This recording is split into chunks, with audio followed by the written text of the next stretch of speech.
Brian. Hi, this is Sarah Palin. Ryan, Donald Trump Jr.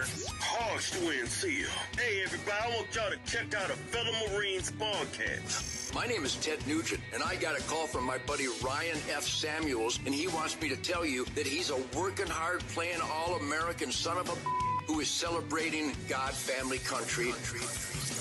Welcome to the Ryan Samuels Show, one of the top political podcasts in the United States, where we have a healthy distrust for government and mainstream media. The Ryan Samuels Show is a raw, unfiltered look at American politics. Follow on Facebook, Twitter, YouTube, Rumble, and all podcast platforms. Here is your host, Ryan Samuels. Hello, Patriots. There just seems to be an unrelenting volume of news out there. The world is absolutely just been on fire lately, and it's sad. It's just sad that there seems to be so much drama in the world, especially in our own country. Before we begin, today we're gonna talk about Jack Smith and his appeal to the Supreme Court of the United States. And why he's doing it and what the actual goal is, not what they're telling you, what the actual goal is. But before we begin, make sure you hit that like button, drop a comment, ask a question. I will do my best to get to it and answer it. And follow this channel for more stories like this. And you could always call in. There it is. 904-552-3797. Leave a message with a question, and I will answer it. So it was like yesterday or the day before. Jack Smith. Jack Smith is the special counsel prosecuting Donald Trump in Washington D.C., in the District of Columbia for January 6th, and just nonsense like we've seen throughout the entire time since he left office. He's petitioning the Supreme Court to hurry up. You got to hurry up and take this case and answer the question of immunity. So it's a little complicated because as the President of the United States, you're immune to certain things. And we'll get into that in just a little bit. But Jack Smith is saying we need to hurry up. This needs to be done because they want to keep their trial date that's going to just completely keep Trump out of the campaign. That's the entire goal of this. They appealed to the district court, and he wants to circumvent that and go directly to the Supreme Court because he wants them to rule that he can be put on trial and that he can be persecuted so that they can interrupt this entire campaign. That's the purpose of this entire thing. Donald Trump is destroying everybody in the polls. Destroying it. It's not even fair. Forget Ron DeSantis. Forget Vivek Ramaswamy, Nikki Haley. He's destroying everybody. Joe Biden, doesn't matter. Destroying him. You are not going to be able to touch Donald Trump. And the reason you're not going to be able to touch Donald Trump is because of all these persecutions. Had the left not gone after Donald Trump and show just how afraid they are of him, just how the system is weaponized, they gave this guy ammo that's going to be used for hundreds of years against the Democratic Party. Hundreds of years this is going to be cited. And it's something it's just not easily going to go away. We've seen a lot of developments since they filed these charges about January 6th and the tapes that were released. And we saw some inconsistencies with the story and with what we're seeing on the tapes. We've seen people there in Trump clothing breaking windows. Those people should absolutely be persecuted. 100%. I say that every single time we talk about January 6th. But the people who didn't, who were just walking around and then were charged with terrorism and then wound up committing suicide because they came after all that happened and they were just like, oh, the Capitol Police like, yeah, you can go in. Oh, we can go in? Oh, okay. And then all of a sudden they're facing life sentences and treason charges and terrorism charges and going to get shipped out to some foreign federal prison where they're going to, be subject to whatever type of interrogation they want that's not under United States law, and you have no civil rights. The incredible injustices happened January 6th. Incredible injustices. And history will look at that when the fog settles. History will look back and say, oof, that was really bad. I mean, they kind of overreacted. But the people that were there doing things should be prosecuted to the full extent of the law. This is Jack Smith about 4 months ago talking about the indictment. And here's what he had to say. Good evening. Today, an indictment was unsealed, charging Donald J. Trump with conspiring to defraud the United States, conspiring to disenfranchise voters, conspiring to disenfranchise voters. Listen how nervous he is. Get your shit together, Jack. You're just reading from a piece of paper, bro. and conspiring and attempting to obstruct an official proceeding. The indictment was issued by a grand jury of citizens here in the District of Columbia, and it sets forth the crimes charged in detail. I encourage everyone to read it in full. The attack on our nation's capital on January 6th. I encourage everyone to read it in full, because if I have to read more sentences here than I have to, I'm going to pass out because I'm terrified to read this piece of paper. 6th, 2021 was an unprecedented assault on the seat of American democracy. As described in the indictment, it was fueled by lies. Lies by the defendant targeted at obstructing a bedrock function of the U.S. government, the nation's process of collecting, counting, and certifying the results of the presidential election. One thing right off of the bat, as stuff becomes more clear, we don't know if it's a lie or if it's true, right? Let's say that. We don't know that. If it was a lie, it is not criminal to lie.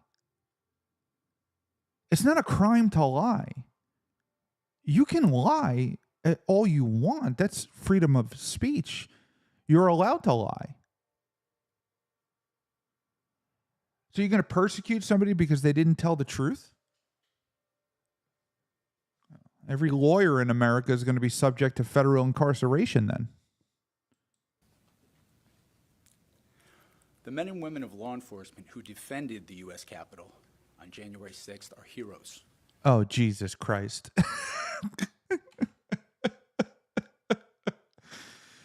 The men and women of law enforcement who opened the doors and allowed people inside of the Capitol are heroes. Like, give me a break, dude. Like, this wasn't 9/11. This wasn't a terrorist attack. It was a protest that got completely out of hand for some people. Not everybody. Not the majority of people who were there, but some. Not just defend a building or the people sheltering in it. They put their lives on the line to defend who we are as a country and as a people. They defended the very institutions and principles that define the United States. Since the attack on our Capitol, the Department of Justice has remained committed to ensuring accountability for those criminally responsible for what happened that day. This case is brought consistent with that commitment, and our investigation of other individuals continues. In this case, my office will seek a speedy trial so that our evidence can be tested in court and judged by a jury of citizens. A speedy trial, because we got to get this thing out there if we want to interrupt this campaign. In the meantime, I must emphasize that the indictment is only an allegation and that the defendant must be presumed innocent until proven guilty beyond a reasonable doubt in a court of law. I would like to thank the members of the Federal Bureau of Investigation who are working on this investigation with my office, as well as the many career prosecutors and law enforcement agents from around the country who have worked on previous January 6th investigations. These women and men are public servants of the very highest order. These women and men are going after the people we're instructing them to go after, so I would like to personally thank all of them for helping us with our political achievements. And it is a privilege to work alongside them. Thank you. He's like, oh, thank God that's over. I'm not taking any questions. I can't handle questions right now. Reading that piece of paper was just extraordinarily challenging for me because I know everything in there is a lie. And the funny thing about it is that I'm accusing Trump of lying, and I'm just going to go after him for lying. But if I get caught lying, then nobody's going to come after me. But be that as it may, here is a Fox News segment on this Supreme Court filing. Let's bring in Jonathan Turley, constitutional law attorney and a Fox News contributor. Professor Turley, I want to ask you about Hunter in just a second. But first of all, to this action that Jack Smith, the special counsel, took earlier today, filing a petition with the Supreme Court to determine whether or not Donald Trump has immunity from prosecution. He's trying to keep his case on track for a March start, which is just a couple of days before Super Tuesday. What's your read of all of this? Well, it's not that this has never been attempted before, but it is not the regular order of things. Smith had just filed, or this matter was just filed before the D.C. Circuit. And then he decided that he wanted to leapfrog over the Court of Appeals and go directly to the Supreme Court. The only reason for that is that he is really focused entirely on trying Trump during this campaign and trying to convict him before the election. The question is whether the Supreme Court's going to feel that that is such an urgent priority that you actually bring this case before Super Tuesday. Usually the Supreme Court likes to hear from multiple Court of Appeals. They certainly want normally to hear from at least one on these issues. And so they may not have the same sense of priority as Smith, who seems almost obsessed with. He's 100% obsessed. He's getting pressure from everybody to interrupt the election, to interrupt his campaign. He's getting pressure from everybody when it comes to that. And I'm sure that the Biden administration has something to do with it, even though they're acting like they don't. I mean, they're terrified. People are terrified that Trump is going to become elected again, just like last time. And as of today, December 13th, 2023, it looks like Donald Trump is going to be the next president of the United States as of today. But, a lot can change. We got some time left. A lot can change, and, we'll see. But as of today, that's where we're at. With trying Trump before the election. Is there any other reason other than politics to want to do that? Well, there's a tactical reason. If Trump wins, he can pardon himself, and then Smith will never see a jury in this case. I mean, so if Trump does prevail in the election, if he's not convicted at that point, he can give himself a preemptory pardon. He doesn't have to wait for the trial. All right. So let's get on to Hunter Biden. You wrote a couple of columns, one in the New York Post, in which you called the charges. So that... I mean, it's obvious to everybody. If you're actually following it and you're watching it, you know that's exactly what it is, to interrupt the election. And Trump can pardon himself, and if he wins, he's going to pardon himself. Why wouldn't he pardon himself? It's going to be his first order of business. Yeah, I'm free from all of this. I have officially been pardoned for all of these crimes. And I'm sure he'll be exaggerated about it and pardon himself for anything he's ever done. They'll find some loophole so that they just can't come after him again, even though they will attempt to and they will try and it won't matter. Or maybe they won't. Maybe after his second term and he can't run again, what he does is they just leave him alone because now he can't do anything. But this is, I showed you the Fox News, so we're going to watch the other side. This is MSNBC's on the Jack Smith Supreme Court decision. Breaking news, big move by Jack Smith. What do you make of it? I think it's a brilliant move, Chris, because essentially what they're saying is we're going to do whatever we can to get a ruling from the Supreme Court on presidential immunity as soon as we can. And we're going to make a two-tracked effort. First, as soon as we can. What is the rush, MSNBC?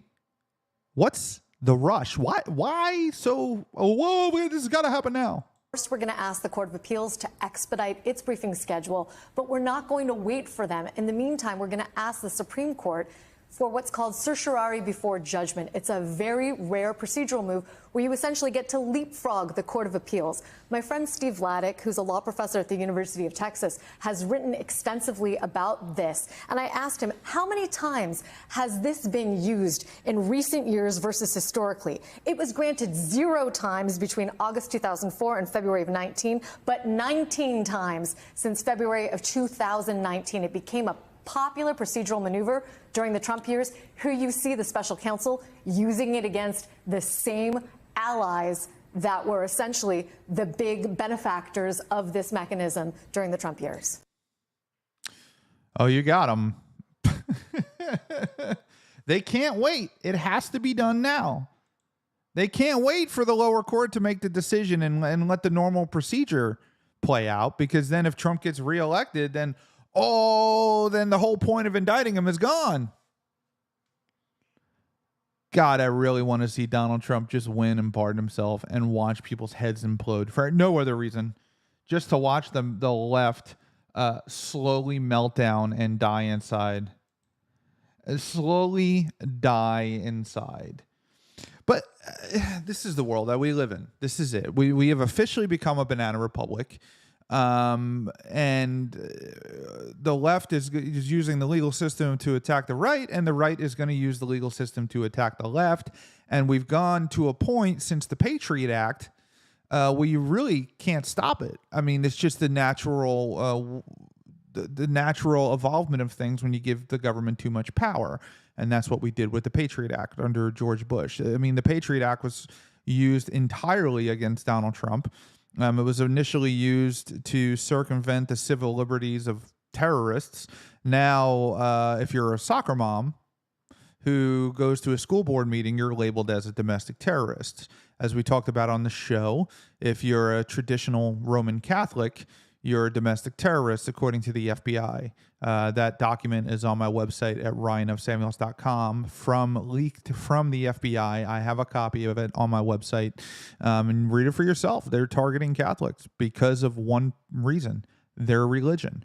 That's it. So the Patriot Act has laid the groundwork for all of this, and it's the most unpatriotic act in American history, besides maybe the Silence and Sedition Acts pursued by John Adams. But this is where we are. And it's unfortunate. And the Supreme Court has agreed to look at the case, and we'll see what they say. So the Trump campaign is saying that they have immunity, right? Well, it's not really. They're saying that the president has freedom of speech, right? That's basically what they're saying, not immunity. That the president has the right to speak freely, just as a normal citizen has the right to speak freely.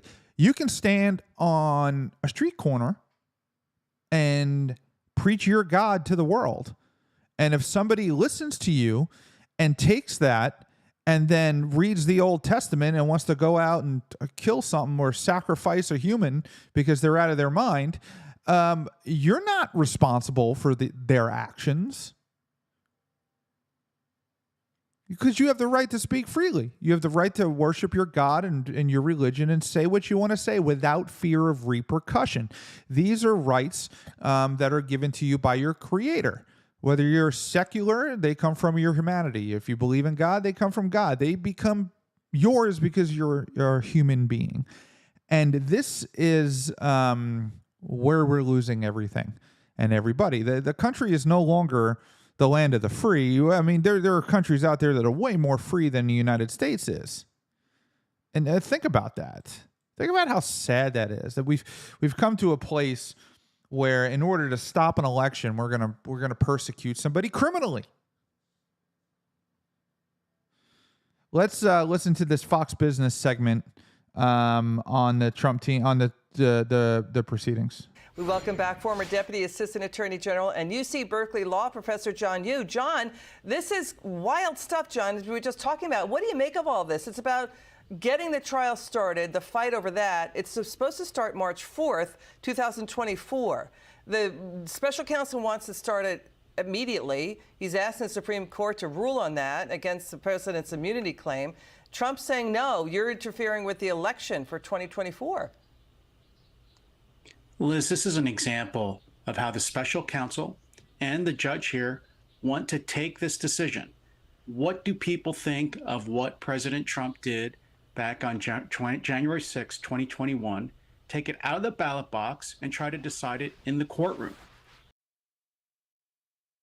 That's a great point. The election is coming. Let the people decide. Let the people of the United States make that decision.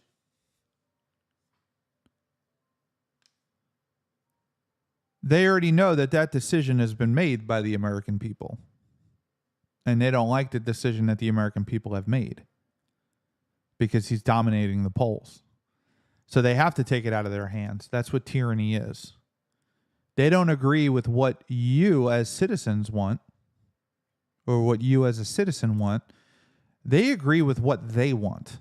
And they're using the powers of the government to encroach that on you and silence your opinion and silence your position. That's the new American way. That's the way of Democrats. And this is a prime example. What the special counsel is doing here is unprecedented. The only really important time this has ever happened before was in the Nixon Watergate tapes case. And what the special counsel wants here is for the Supreme Court to reach down and intervene essentially in the trial proceedings of the court here and review prematurely whether President Trump is immune from prosecution for the events of January 6th. Now, this is an important constitutional question. It may be that the Supreme Court eventually decides it, and it may be the most important Supreme Court case ever on presidential power.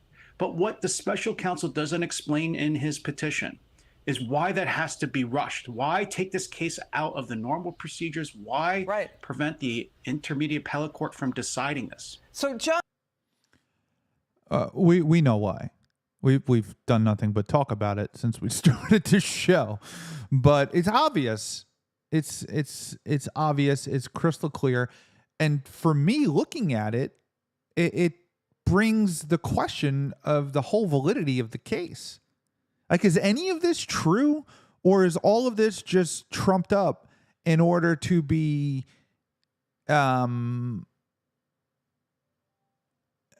place to interfere with the election? That's how I'm looking at it. It makes me question if it's true, if any of it's true. The Supreme Court could easily say, no, you need to adjudicate this at the appeals court level before you come to us. So that means it's again, a further delay in the case that Special Counsel Smith wants expedited. I mean, a spokesperson for Trump's campaign said in a statement, quote, "Crooked Joe Biden's henchman, deranged Jack Smith, is so obsessed with interfering in the 2024 election with the goal of preventing President Trump from retaking the Oval Office that Smith is willing to try for a Hail Mary by racing to the Supreme Court and bypassing the appellate process." That's the only play he has, because it's gonna, if it's still in the state's appeals court, then it's gonna go to the Supreme Court. It's gonna take years, and by that time the election is gonna be over with, and that's the whole point of any of this, is to stop the election. Strip out President Trump's, colorful rhetoric, and he has a point, which is 99.9999% of cases, this would proceed by going to the appeals court. Appeals courts help the Supreme Court by hearing the issue first, considering it, issuing an opinion. And this court in Washington, D.C. specializes in separation of powers, the presidency, and immunity claims. They just issued a decision on a similar point just last week and 2 weeks ago. Yeah. So why not let the normal procedure go? It's because Jack Smith wants to get this case decided, so it's smack in the middle of the elections. And the other thing too, John, is that this could affect the Georgia Fulton County DA case as well. If the Supreme Court sides with the former president and says, yeah, you got immunity. I mean, Special Counsel Jack Smith, he's now planning to use data from former President Trump's White House cell phone in the federal 2020 case. Trump could say, my phones were routinely managed by other White House staffers, though. Liz, you're right. If Trump should win, this should actually serve as some kind of barrier to the Georgia case, the New York City cases. But if Trump loses and loses early, it's going to be open season on Trump. Maybe there'll be more people who will jump in, more prosecutors will bring cases. Got it. John Yoo, you're terrific.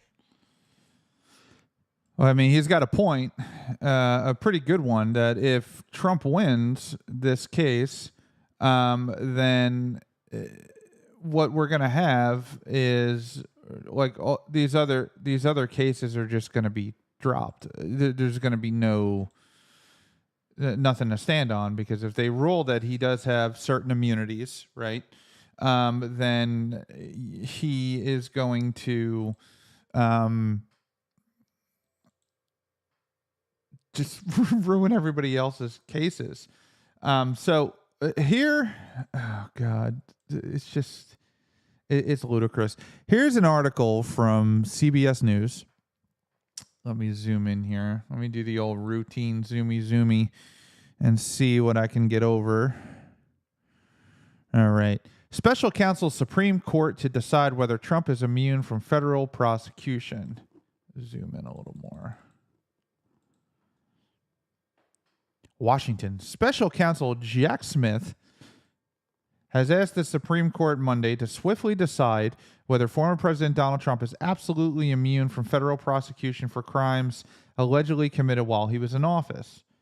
In a request filed in the High Court, Smith asked the justices to rule before a federal appeals court can weigh in on the matter. U.S. District Judge Tanya Chutkan, who is presiding over the case involved the 2020 presidential election, ruled earlier this month that Trump cannot be shielded from the criminal prosecution. The alleged actions that occurred while he was in the White House. The former president suggested in a filing at the district court that he intends to appeal Chutkan's ruling in the U.S. Court of Appeals for the District of Columbia Circuit, but the special counsel wrote in his request that the Supreme Court should settle the issue once and for all.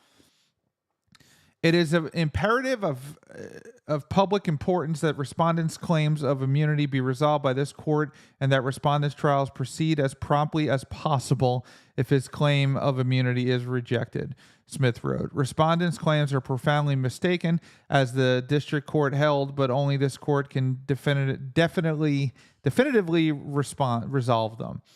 The Supreme Court agreed later on Monday to speed up considerations for request and directed Trump to submit response to a petition by 4 p.m. on December 20th. Trump's trial is expected to begin March 4th, but he has asked the district court to pause the proceedings while he pursues his appeal. The former president is facing 4 counts of alleged efforts to stop the transfer of presidential power of the 2020 election. He has pleaded not guilty to all charges. A cornerstone of our constitutional order is that no person is above the law, except for, Nancy Pelosi or any one of those Democrats. The force of that principle is at its zenith, whereas here, a grand jury has accused a former president of committing federal crimes to subvert the peaceful transfer of power to his lawfully elected successor, Smith wrote. Nothing could be more vital to our democracy than that a president who abuses the electoral system to remain in office is held accountable for criminal conduct. Now, remember, Democrats always say to you what they're doing to you. They accuse you of doing what they're doing. It's a psychological term called projection. There are a lot of questions on the election efforts, and they're accusing him of being the one who did the fraud in 2016 and then tried to overthrow it in 2020. The justices have no remaining closed-door conference meetings where they discuss which cases to take up, scheduled before the end of the year. Their next conference is set for January 5th. While the justices could decide to act earlier than that, the court typically only considers emergency applications outside its normal schedule, and Smith's filing is not an emergency application. Still, the special counsel proposed the court give Trump until December 18th to file a response to the request, after which the system would then be able to consider the petition response and any reply at the earliest convenient to the court. 4 justices are needed to approve a petition to take up a case. Trump's immunity claim, we already kind of went over that. The special counsel's argument is essentially that this needs to be done in a timely manner because he was impeached by the House and acquitted by the Senate for the same conduct alleged in the indictment. And that brings up a question. If he was already, as an elected official, if he was impeached by the House and acquitted by the Senate for the same thing, should he even be subject to prosecution? This is Ryan Samuels. Thank you guys for tuning in. Don't forget to hit that like button, follow for more, and leave a review on the podcast. We will see you guys next time. Thanks for tuning in to the Ryan Samuels Show. Don't forget to like, share, and subscribe.